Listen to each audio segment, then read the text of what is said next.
Dinas Komunikasi dan Informatika, Diskominfo, Kabupaten Mimika menggelar kegiatan pengelolaan e-government di lingkup pemerintah Kabupaten Mimika pada 28 Mei 2025 yang dibuka Bupati Mimika Johannes Retop didamping Wakil Bupati Mimika Emmanuel Kemong.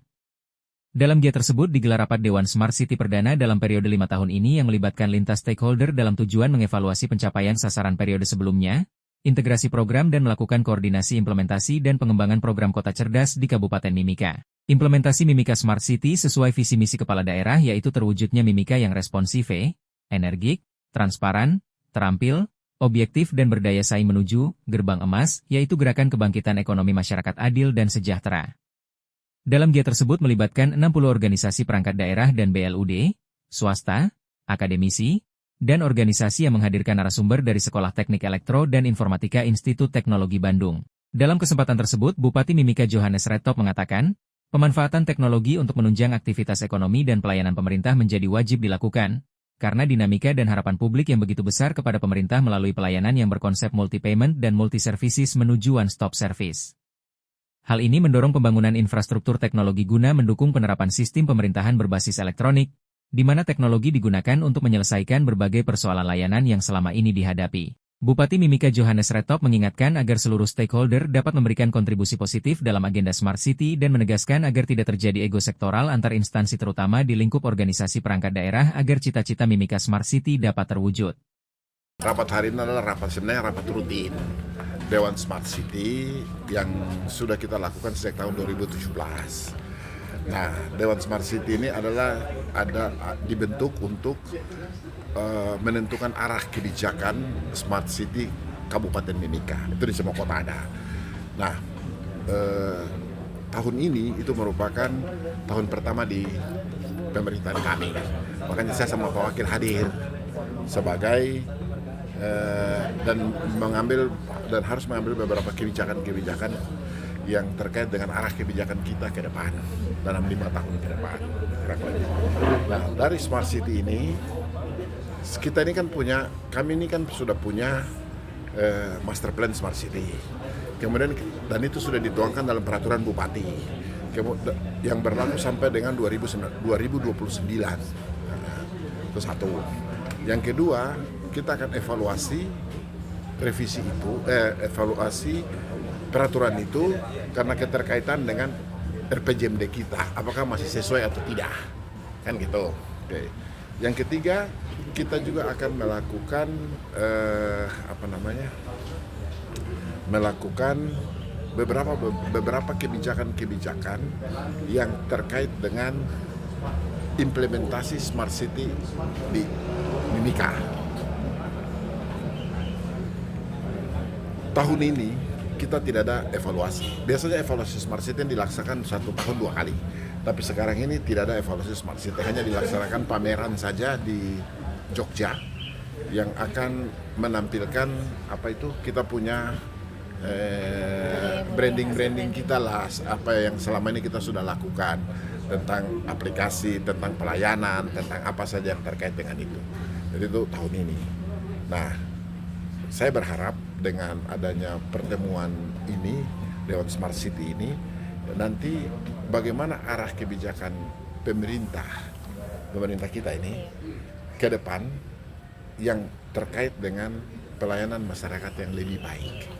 Nah, makanya saya sampaikan tadi bahwa kita bicara, kita usul segala macam, tapi kita harus cari solusi. Di dalam Dewan Smart City ini kita harus cari solusi. Bagaimana, misalnya contoh tadi, orang mengambil, ada yang mengatakan bahwa kita nih bikin Smart City tapi masyarakat kita masih tidak tahu apa-apa, masih hidup di bawah kemiskinan. Nah, di dalam Smart City ini kita harus bikin suatu implementasi apa, regulasi kah atau apakah yang terkait untuk bisa mereka ini bisa, itulah smart kita. Jadi smart itu bukan artinya bahwa semua berbau digital, bukan semua berbau aplikasi, tidak. Tetapi inovasi-inovasi yang kita buat dalam bentuk regulasi kah, dalam bentuk regulasi kah, atau juga dalam bentuk aplikasi. Aplikasi itu hanya sifatnya pelayanan saja, memudahkan pelayanan. Tapi kan tidak semua orang di Mimika ini bisa bisa menggunakan aplikasi, kan gitu. Nah, tetapi Kan begini, kalau orang mau pergi di satu tempat, dia tinggal memilih dia jalan kaki atau dia naik pesawat. Kalau dia jalan kaki bisa, tetap juga sampai kan, tetapi lambat. Nah, tapi kalau dia naik pesawat berarti cepat sampainya. Yang untuk naik pesawat ini apa? Kita pakai dengan aplikasi digital tadi. Itu kurang lebih seperti itu.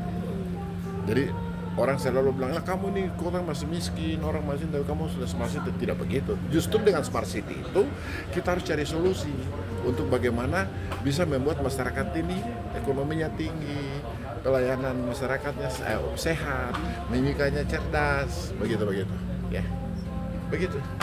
Ada lagi? Terkait yang rumah kita brandingnya, Bapak. Oke, hari ini kita putuskan tadi. Saya sudah menawarkan beberapa branding untuk kabupaten ya, branding kabupaten. Tawarkan kepada Floor. Nah, dengan beberapa, apakah yang tadi kamu dengar toh? Apakah Mimika ini Mimika negeri sejuta mangrove atau Mimika 1000 sungai atau Mimika Konai kita kah?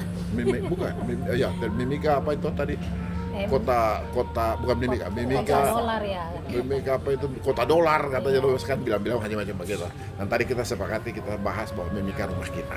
Nah, Mimika rumah kita adalah branding untuk Mimika, di mana pengertiannya Mimika itu berbagai budaya, berbagai bahasa, berbagai agama ada di sini. Semua bergerak ekonomi semua ada di sini. Dan masyarakat Mimika, kalau masyarakat Mimika yang tinggal di sini harus merasakan dan membuat Mimika ini jadi rumah kita bersama. Toleransi, solidaritas, saling bantu, kerjasama, dan lain-lain semua ada di situ. Kurang lebih seperti itu. Dia punya pengertiannya. Jadi kita sudah tahu bahwa Mimika besok ini, Mimika ini menjadi rumah kita. Ya, dengan brand ini saya berharap bahwa nanti kita juga bisa dapat harmoni. Kita lagi dinilai ini sekarang ini. Bagaimana harmoni beragama di Kabupaten Mimika. Oktober kita diumumkan. Kita sekarang masuk nominasi. Ya, kita harap mudah-mudahan nanti di bulan Oktober nanti kita ditetapkan menjadi kota harmoni di Indonesia. Pak Bupati izin, ini kan para kepala OPD sering mengikuti PIM. Nah, itu kan ada berbagai inovasi yang dilakukan. Apakah inovasi-inovasi yang dalam program PIM ini bisa dikaitkan dengan Smart City? Bisa. Ya, bukan. Kalau mereka itu kan punya kerjaan apa nama itu? Proyek perubahan. Proyek perubahan yang dilakukan oleh teman-teman ini yang mengikuti PIM 3, PIM 4, ada PIM 2. Itu tuh bagus-bagus. Sekarang tinggal bagaimana kita pemerintah menggunakan itu sebagai aplikasi perubahan kita. Itu yang namanya perubahan. Kita sebenarnya pintar mengaplikasi. Saya kasih contoh salah satu yang kita lakukan itu apa ya? Oh, kemarin contoh. Anak-anak kita mau sekolah kedinasan. Tapi tidak pernah lulus STPDN, protes, tidak lulus, mereka ribut. Mau tes akabri, mereka akabri apa itu? Akmil tidak lulus, akpol segala macam tidak lulus, mau masuk di sekolah-sekolah kedinasan semua tidak lulus. Apa yang kita lakukan? Ini smart kegiatannya. Anak-anak kita didik secara khusus untuk mengikuti tes itu. Apa yang kita lakukan? Kita panggil orang, kita bawa mereka langsung sekolah dari kelas 3 akhir itu terus saja dibina sampai selesai. Ada hasilnya. Ada. Dan tahun ini kita lakukan lagi. Kemarin dari 20 orang kita dapat 3 orang yang sudah bisa masuk di sekolah. Ya, hanya 1 di STPD dan 2 polisi. Kita berharap ke depan ada lagi. Jadi supaya jangan sampai kenapa kita arahkan ke sekolah-sekolah kedinasan. Supaya dia bisa langsung kerja. Dan kita pusing ini kan sekolah-sekolah datang cari kerja gitu kan. Itu salah satu. Tadi Titin tanyanya apa? Yang proyek perubahan gitu ya. Jadi PIM itu. Yang tadi itu karena nggak pernah kayak kita melihat bahwa nggak pernah diimplementasikan. Ini salah satu belum 100%. Iya. Ada banyak sekali perubahan yang dibuat itu bagus. Tapi saya sudah itu tidak dimanfaatkan oleh instansinya sendiri. Iya. Kenapa? Mungkin dianggap padahal banyak yang bagus saya lihat. Saya lihat di PTSP itu bagus juga ada. Di Satpol juga nih, saya lihat itu ada juga bagus juga itu. Mereka punya proyek perubahannya. Kemudian di BKPSDM, kepegawaian itu juga bagus. Jadi, ya kalau di Cakapil dia sudah banyak lah. Iya.